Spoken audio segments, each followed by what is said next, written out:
चलिए हमारा आज नया टॉपिक हम लोग शुरू करते हैं और ये टॉपिक है Werner's theory of coordination compound. ये थ्योरी बहुत ज्यादा इंपॉर्टेंट है जेडब्ल्यू और नीट के लिए। बहुत ज्यादा घुमा फिरा के इसके ऊपर में क्वेश्चंस आते हैं। बहुत आसान थ्योरी है। चलो पढ़ते हैं पहले इस थ्योरी को। देखो सबसे पहले यहां पर मैंने नोट किया है इस थ्योरी के कुछ पोस्टुलेट्स। तो आप लोग कॉपी पेन लेकर बैठेंगे और इस पूरे पोस्टुलेट्स को ठीक तरीके से नोट डाउन करिए, क्योंकि बोर्ड एग्जामिनेशन में जैसे कि सीबीएसई बोर्ड एग्जामिनेशन में भी आपको वर्नर्स थ्योरी की पोस्टुलेट्स नोट डाउन करनी पड़ेगी और स्टेट बोर्ड में भी आपको डायरेक्ट क्वेश्चन आता है गिव द वर्नर्स थ्योरी। तो उसके लिए आपको ये इजी लैंग्वेज में मैंने पोस्टुलेट्स नोट डाउन करके दिए हैं, इसे आप नोट डाउन करेंगे। चलो समझते हैं पोस्टुलेट्स क्या है। सबसे पहले देखते हैं every complex has two types of valency. एक नया वर्ड यहां पर आया है वैलेंसी। जैसे हम लोग पहले जानते हैं कि वैलेंसी होता क्या है। वैलेंसी का मतलब होता है total combining capacity of the element या एटम। एटम की एक कंबाइनिंग कैपेसिटी होती है, उसे आप कहते हैं वैलेंसी। यहां पर वैलेंसी का वो मीनिंग नहीं है। वर्नर ने एक नेम रिप्रेजेंट कर दिया कि वैलेंसी मतलब क्या। और वर्नर जो है ये कोऑर्डिनेशन कंपाउंड के डिस्कवरी के लिए रिमार्केबल वर्क करने वाला एक साइंटिस्ट था। तो पहले पोस्टुलेट्स की तरफ ध्यान दीजिए। Every complex has two types of valency. इसका मतलब हर कॉम्प्लेक्स के पास दो टाइप की वैलेंसी होगी। उसके बाद कहा गया that is primary valency and secondary valency. उसने दोनों वैलेंसी के नाम रखे हैं। पहला एक वैलेंसी को नाम रखता है प्राइमरी और दूसरे वैलेंसी का नाम रखा गया सेकेंडरी वैलेंसी। आगे देखते हैं primary valency is ionisable and secondary valency is non ionisable. इसका मतलब अगर हम कोऑर्डिनेशन कंपाउंड को किसी एक्वस मीडियम में डालते हैं या किसी सॉल्वेंट में पुटअप करेंगे तो उसमें जो प्राइमरी वैलेंसी होगी वो आयोनाइजेबल होगी, मतलब वो आयोनाइज्ड होकर आयन फॉर्म करेंगे, लेकिन सेकेंडरी वैलेंसी आयोनाइज्ड नहीं होगी। ध्यान से इस पॉइंट को आप ध्यान में रखिए कि primary valency is ionisable and secondary valency is non ionisable. आगे बढ़ते हैं। Primary valency is related to the oxidation state of metal ion. जैसे मैंने मेरे पिछले लेक्चर में आपको बताया, oxidation state that is the total charge present on the metal ion, उसे कहा जाता है ऑक्सीडेशन स्टेट। तो प्राइमरी वैलेंसी रिलेट करती है मेटल के ऑक्सीडेशन स्टेट से, मतलब प्राइमरी वैलेंसी चेंज होती है तो मेटल का ऑक्सीडेशन स्टेट भी चेंज होगा। इसके बाद देखते हैं secondary valency is related to the coordination number of metal, मतलब number of coordinate bond form by the metal ion to the ligands. Ligands और मेटल के बीच में कितने कोऑर्डिनेट बॉन्ड बनते हैं उसे कहा जाता है कोऑर्डिनेशन नंबर, और इसी कोऑर्डिनेशन नंबर से रिलेट करती है हमारी कौन सी वैलेंसी, सेकेंडरी वैलेंसी। आगे जाते हैं। Secondary valency is fix. जैसे कि यहां पर आप देखते हैं हमारे थर्ड पॉइंट में हमने मेंशन किया कि secondary valency is non ionisable. अगर सेकेंडरी वैलेंसी आयोनाइजेबल नहीं है इसका मतलब सेकेंडरी वैलेंसी फिक्स्ड होगी। मतलब किसी मेटल ने अगर 4 सेकेंडरी वैलेंसी बना दी तो वो फिक्स है उसके लिए, अगर 6 बनाता है तो वो फिक्स हो जाएगी उसके लिए। इसी का फायदा उठाकर हम लोग आगे बढ़ सकते हैं। Secondary valency is fix so they give the information about geometry of the complex। मतलब अगर वो वैलेंसी फिक्स होगी तो वो एक डायरेक्शन को ओरिएंट करेगी और उसी ओरिएंटेशन से हमें उस कॉम्प्लेक्स की ज्योमेट्री पता चलेगी। कॉम्प्लेक्सेस की अलग अलग ज्योमेट्रीज होगी, कुछ टेट्राहेड्रल होंगे, कुछ स्क्वायर प्लेनर होंगे, कुछ ऑक्टाहेड्रल होंगे। तो इन ज्योमेट्रीज के बारे में हमें आसानी से पता चल सकता है with the help of secondary valency. आगे बढ़ते हैं। Primary valency is represented by dash line. Primary valency को हमें डैश लाइन से रिप्रेजेंट करना है और secondary valency is represented by dark line. एक रिप्रेजेंटेशन है, जब मैं आपको आगे इसके एग्जांपल्स बताऊंगा उसमें आपको क्लियरली समझ में आएगा कि इसे कैसे रिप्रेजेंट करना है, कि प्राइमरी को डैश लाइन से रिप्रेजेंट करते हैं और सेकेंडरी को डार्क लाइन से लिखते हैं। तो ये बहुत आसान लैंग्वेज में मैंने ये पोस्टुलेट्स आपको करवा के दिए हैं, इन्हें ठीक तरीके से नोट डाउन कर लीजिए। वीडियो को पॉज कर लीजिए या स्क्रीनशॉट लेकर इसे नोट डाउन करेंगे।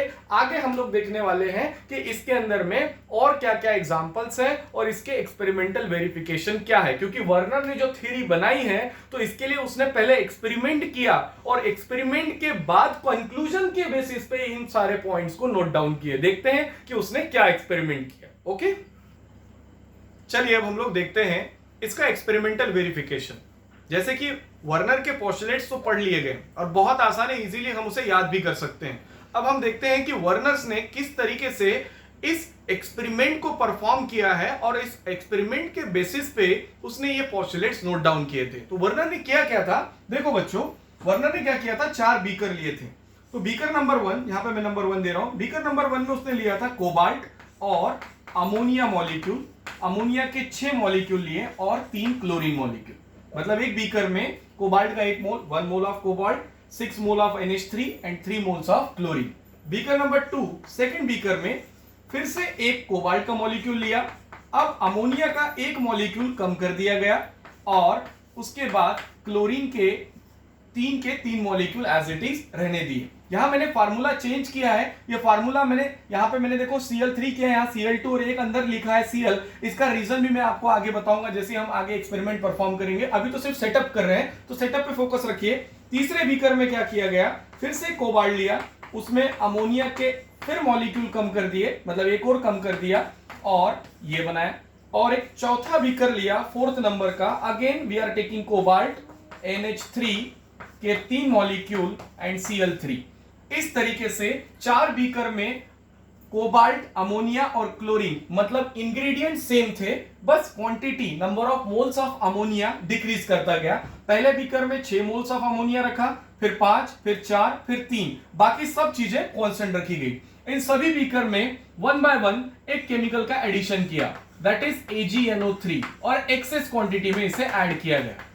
In axis quantity silver nitrate का एडिशन किया। पहले बीकर में भी किया है, सेकंड बीकर में भी वही चीज, थर्ड में भी वही और फोर्थ में भी वही। चारों बीकर में एक्सेस क्वांटिटी में AgNO3 को ऐड किया। ऐड करने के बाद क्या दिखता है कि बीकर नंबर 1 में व्हाइट कलर का प्रेसिपिटेट फॉर्म हुआ है। This is white precipitate of AgCl। अब ये प्रेसिपिटेट किस चीज का फॉर्म हुआ था, इसे डिटेक्ट करने के लिए इस व्हाइट कलर के प्रेसिपिटेट का केमिकल डिटेक्शन हुआ और ये डिटेक्शन करने के बाद पता चल गया कि ये व्हाइट प्रेसिपिटेट AgCl का था। AgCl के कितने मॉलिक्यूल्स थे इस प्रेसिपिटेट में, ये भी कैलकुलेट करने के बाद पता चला कि यहां पर 3 AgCl थे। इसके बाद बीकर नंबर 2 में उसने देखा तो यहां पर 2 AgCl प्रेसिपिटेट आए, थर्ड में एक ही AgCl और लास्ट बीकर में कोई प्रेसिपिटेट फॉर्म नहीं हुआ। इस ऑब्जर्वेशन से, ध्यान से देखिए, इस ऑब्जर्वेशन से वर्नर ने कैसे डिसाइड किया कि कौन सा वैलेंसी प्राइमरी है और कौन सा सेकेंडरी। देखकर शायद कुछ बच्चों को तो ध्यान में आ गया होगा। यहां पर आप देखिए, यहां पर उसने 3 क्लोरीन बाहर रखे, मींस जो स्पीशीज कोऑर्डिनेशन स्फीयर के बाहर प्रेजेंट होगा वो प्राइमरी वैलेंसी होगा। इसका प्रूफ ये है कि यहां पर 3 AgCl फॉर्म हो रहा है। अब आते हैं सेकंड बीकर में। सेकंड बीकर में भी 3 ही क्लोरीन ऐड किए गए थे, लेकिन वहां AgCl सिर्फ 2 ही फॉर्म हो रहे हैं। इसका मतलब एक क्लोरीन जो है वो इनसाइड द कोऑर्डिनेशन स्फीयर चला गया होगा। ऐसे कैसे पॉसिबल है? तो according to the Werner, cobalt coordination number 6 form कर सकता है और वो स्टेबल फॉर्म करता है। दैट्स व्हाई एक क्लोरीन अंदर गया होगा, क्योंकि NH3 के तो 5 बॉन्ड हो गए और एक क्लोरीन अंदर जाके ये 6 बॉन्ड कंप्लीट कर रहा है, मतलब कोबाल्ट का कोऑर्डिनेशन नंबर 6 हो गया है। अब रिमेनिंग बचे थे 2 क्लोरीन जो outside the coordination sphere present है। That's why we get 2 AgCl precipitate. And beaker number 3 में आप देखिए, फिर से हमने अमोनिया कम कर दिया था। यहां पर 4 ही अमोनिया थे, मतलब 4 कोऑर्डिनेशन नंबर तो हो गया था। टोटल कोबाल्ट बना सकता है 6, तो इसीलिए 2 क्लोरीन ने और 2 कोऑर्डिनेट बॉन्ड बनाकर कोबाल्ट को स्टेबल कंडीशन में लेकर गया। अब बाहर एक ही क्लोरीन बच गया, इसीलिए यहां पर एक ही AgCl फॉर्म हो रहा है। और बीकर नंबर 4 में आप देखते हैं तो मैंने सिर्फ 3 अमोनिया लिए थे। क्लोरीन की क्वांटिटी चारों बीकर में सेम थी और तीनों क्लोरीन और 3 अमोनिया ने मिलाकर कोबाल्ट के कोऑर्डिनेशन नंबर 6 को कंप्लीट किया है और एक स्टेबल कॉम्प्लेक्स बनाया। दैट्स व्हाई यहां पर जब मैं AgNO3 ऐड कर रहा हूं तो मुझे कोई प्रेसिपिटेट नहीं मिल रहा है। इसी बेसिस को, इसे ही ऑब्जर्व करके वर्नर ने एक थ्योरी लिख डाली और इस थ्योरी का कितना ज्यादा इंपॉर्टेंस हुआ कि उसे इस बात के लिए नोबेल प्राइज भी मिल चुका है। तो इस थ्योरी पे ध्यान दीजिए। उसने कहा कि जो भी species outside the coordination sphere present होंगे उन्हें प्राइमरी वैलेंसी कहेंगे।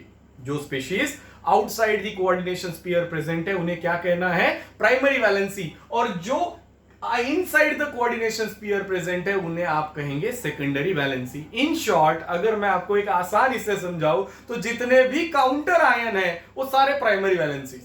और जितने भी लिगेंड्स है वो सारे सेकेंडरी वैलेंसी में होंगे। That's why Werner says that कि every complex has two types of valency, primary valency and secondary valency. Primary is ionisable, secondary is non ionizable. ये इस बात से प्रूव होता है और इसी एक्सपेरिमेंटल वेरिफिकेशन का नाम रखा गया प्रेसिपिटेशन मेथड। तो एग्जामिनेशन में डायरेक्टली, जैसे सीबीएसई बोर्ड एग्जामिनेशन की बात करते हैं तो डायरेक्टली पूछा जाता है give the precipitation method of Werner's theory. तो आपको ये 4 एग्जांपल नोट डाउन करने हैं और नीचे इसका कंक्लूजन नोट करना है कि बीकर नंबर 1 में 3 AgCl मिल रहे हैं, बीकर नंबर 2 में 2 AgCl, फिर AgCl आ रहा है, यहां पर कोई भी प्रेसिपिटेट नहीं है। Hence it proves that primary is ionisable, secondary is non ionisable. बहुत आसान तरीके से इन एग्जांपल्स को आप 1-2 बार लिखिए और यही एग्जांपल वर्नर के लिए आपको याद करना है, चाहे जेडब्ल्यू हो, नीट हो। इसके अलावा कोई दूसरा कॉम्प्लेक्स आपको पूछा नहीं जाएगा। 100% सिर्फ यही कॉम्प्लेक्स आपको याद करना है। हाँ, क्वेश्चन इसके ऊपर में अलग अलग तरीके से पूछे जाएंगे। क्वेश्चन ऐसा पूछा जा सकता है, आपको कह दिया कि ये मेरे पास एक कॉम्प्लेक्स है, जेई नीट की बात कर रहा हूं मैं, जेई नीट में कहेंगे कि इन दिस कॉम्प्लेक्स कितने आयंस फॉर्म होंगे। तो बहुत आसान है, काउंट कर सकते हैं आप, 3 क्लोरीन और एक इसके ऊपर अपोजिट चार्ज, तो टोटल आयंस कितने फॉर्म होंगे, 4 फॉर्म होंगे। इसके अलावा पूछ सकते हैं कि how many molecules are precipitate इस कॉम्प्लेक्स में, तो आप कॉम्प्लेक्स का फार्मूला देखकर बता सकते हैं कि यहाँ पे 3 AgCl फॉर्म हो सकते हैं। या फिर आप ये भी पूछ सकता है कि मेरे पास में ये कॉम्प्लेक्स प्रेजेंट है, जो प्रेसिपिटेट फॉर्म होगा उस प्रेसिपिटेट का मोलर मास क्या होगा, तो we can easily calculate the molar mass of AgCl। तो देखो बच्चों, ये कंसेप्ट मैंने पहले आपका कंसेप्ट बिल्डअप किया है, इसके बाद जेई नीट में आपको बहुत आसानी से अगर कंसेप्ट क्लियर है तो क्वेश्चंस बनाते आ जाएगा। एक और एक्सपेरिमेंटल वेरिफिकेशन है, वो भी हम लोग देखते हैं। ठीक है, चलो इसके बाद हम लोग देखेंगे नेक्स्ट एक्सपेरिमेंटल वेरिफिकेशन। चलो देखते हैं अब हम लोग सेकंड एक्सपेरिमेंटल वेरिफिकेशन, जो है कंडक्टिविटी मेथड। बहुत बार एग्जाम में यह भी पूछा गया है कि कंडक्टिविटी मेथड को बताएंगे, मतलब एग्जाम में क्वेश्चन आता है give the Werner's conductivity method. जैसे मैंने पहले आपको प्रेसिपिटेशन मेथड के बारे में बताया, अब हम लोग पढ़ेंगे कंडक्टिविटी। तो दोस्तों देखो, कंडक्टिविटी का मतलब क्या होता है। कंडक्टिविटी का मतलब होता है कि किसी सॉल्यूशन के अंदर जब हम इलेक्ट्रिक करंट पास करते हैं तो वो सॉल्यूशन कितना इलेक्ट्रिक करंट को कंडक्ट करता है, तो इसे ही कहा जाता है कंडक्टिविटी। जैसे metal is a good conductor of electricity, non metals जो होते हैं, या फिर वुडन, ये देखते हैं हम लोग ये चीजें, it is a bad conductor of electricity. उसी के रिगार्डिंग हम देखते हैं, सबसे पहला पॉइंट आप देखिए, conductance is directly proportional to number of ions. इसका मतलब अगर आप कोई एक बीकर लेते हैं और उस बीकर में एक सॉल्यूशन लेंगे और सॉल्यूशन में अगर आयंस ज्यादा होंगे तो वहां इलेक्ट्रिसिटी का कंडक्टिविटी ज्यादा आएगा, और आयंस की क्वांटिटी कम रहेगी तो कंडक्टिविटी कम होगा। यही इस रिलेशन से समझना है, conductance is directly proportional to number of ions. अब देखते हैं कि वर्नर ने क्या किया। वर्नर ने फिर से वही 4 बीकर तैयार किए। बीकर नंबर 1 फिर से वही कॉम्प्लेक्स कोबाल्ट, याद ही हो गया होगा आप लोग, आपको अभी NH3 beaker number 2 again cobalt. अब क्या करने वाला है, अमोनिया का एक मॉलिक्यूल कम कर दिया गया, ये beaker number 2। Beaker number 3 cobalt NH3 4Cl2 and Cl, और फोर्थ बीकर में फिर से वही कोबाल्ट, अमोनिया की क्वांटिटी हमने कर दी है 3Cl3। वही जो मैंने अभी आपको प्रेसिपिटेशन मेथड में बताए थे, सिर्फ अमोनिया का क्वांटिटी कम किया है, बाकी क्लोरीन और कोबाल्ट की क्वांटिटी सेम रखी है। अब इन सबको एक एक्वस मीडियम में जब हम डालेंगे तो एक्वस मीडियम में ऐड करने के बाद देखते हैं कि नंबर ऑफ आयंस कितने निकलेंगे। अब देखिए यहां पर ध्यान से समझिए, बहुत इंपॉर्टेंट पॉइंट है। जैसे कॉम्प्लेक्स नंबर 1 को अगर मैं एक्वस मीडियम में ऐड करूंगा तो यहां से 3 क्लोरीन निकलेंगे, मतलब 3 नेगेटिव आयन हो गए, और इस कॉम्प्लेक्स के ऊपर में एक प्लस चार्ज क्रिएट होगा, वो 3+ चार्ज होगा, मतलब एक पॉजिटिव केटायन और 3 एनायन, तो टोटल आयंस हो रहे हैं यहां पर 4। सेकंड नंबर के कॉम्प्लेक्स में आप देखेंगे तो यहां पर आपको मिल रहे हैं 3, क्योंकि 2 नेगेटिव और ये एक पॉजिटिव। उसके बाद थर्ड नंबर के कॉम्प्लेक्स में एक नेगेटिव एक पॉजिटिव, मतलब टोटल 2, और लास्ट कॉम्प्लेक्स में आपको कोई आयंस नहीं मिल रहा है। लेकिन ये सब चीजें सॉल्यूशन के अंदर में दिखाई थोड़ी देती है। जब आपने वाटर के अंदर में सपोज इस कॉम्प्लेक्स को ऐड किया है तो आपको ये क्लोरीन आयंस निकलते हुए दिखाई थोड़ी देंगे। ये वर्नर को कैसे पता चला कि इसमें इतने आयंस प्रेजेंट है, तो ये पता चला है इस पहले रिलेशन से, conductance is directly proportional to number of ions. इसका मतलब वर्नर को जो बीकर नंबर 1 है इसमें बहुत ज्यादा कंडक्टेंस मिला है। तो यहां पर बीकर नंबर 1 में वर्नर ने जो कंडक्टेंस कैलकुलेट किया था 360 ओहम इनवर्स आ रहा था। कितना आ रहा है? 360। इसका मतलब इस बीकर नंबर 1 में नंबर ऑफ आयंस ज्यादा होंगे, क्योंकि बाकी बचे हुए 3 बीकर में इतना ज्यादा कंडक्टेंस नहीं मिला।